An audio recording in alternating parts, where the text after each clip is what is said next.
Okay, now we're going to install the blank database as part of the installation process.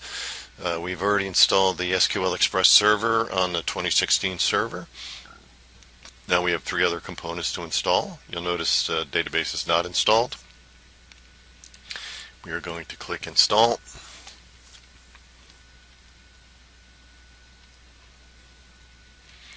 Okay, it is now going to go out and look for this is the name of the server and the instance, which is SQL Express. It's going to put it here in a database. You can change those if you like.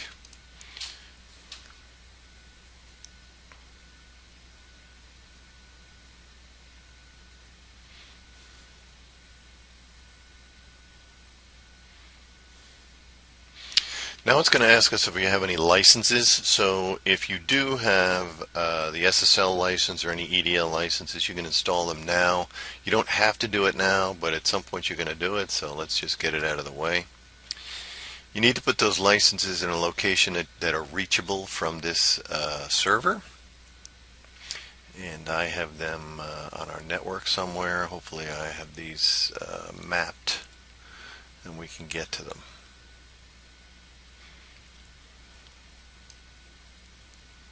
Okay, I do. I have it mapped here. I got some licenses and I have a test directory, in which case I happen to have some EDLs and a SSL. The SSL license is the master license for the system.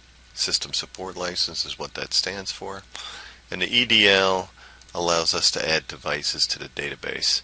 Your initial OBM comes with, I think, up to 5 EDLs already built into it, so if you don't find the EDLs, it's not a big deal right now.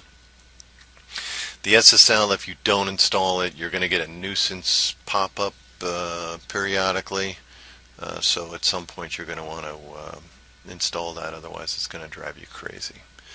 So here it says that this has been installed, so it likes that, and you'll notice that we have updated to version 142 here. So let's just go ahead now and install the application server.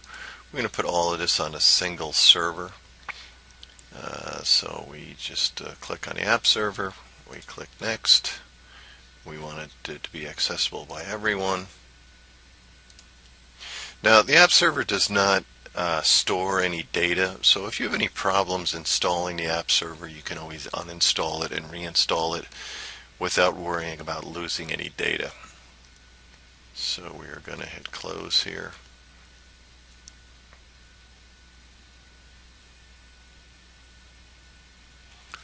So here's our configuration screen. You'll notice it should pick up the IP address of your server. What you probably want to do here is set a client update folder. Okay, we don't have the GUI in there, which is why you can't do that. So you can just check things on.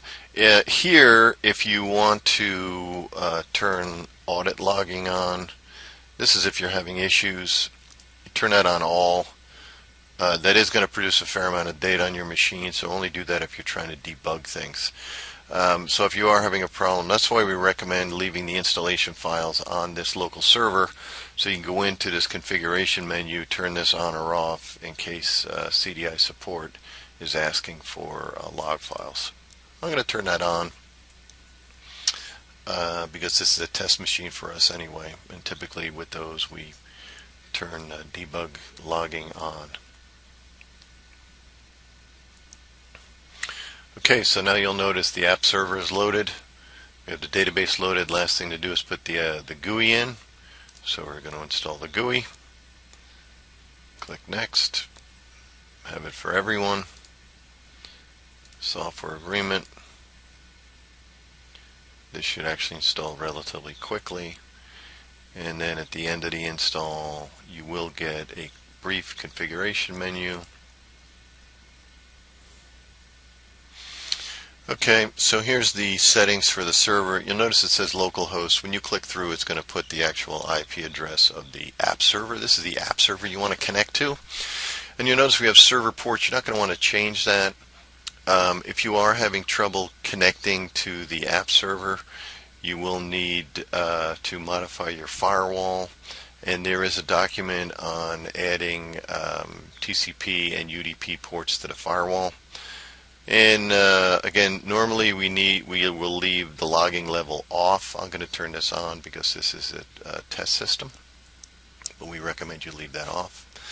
So when all that's done, you'll see that we've installed our SQL Server, Database, App Server, OBM Manager. If you're going to do any updates, you would run, if you get a new version of OBM, you will download it, again put it on this machine somewhere, all the files. When you run this, you'll have different versions here. If they are different, you run an update. It will perform an update process. This will increment and you'll be good, again, for all of those things. So that is the installation for the system, and it's all done.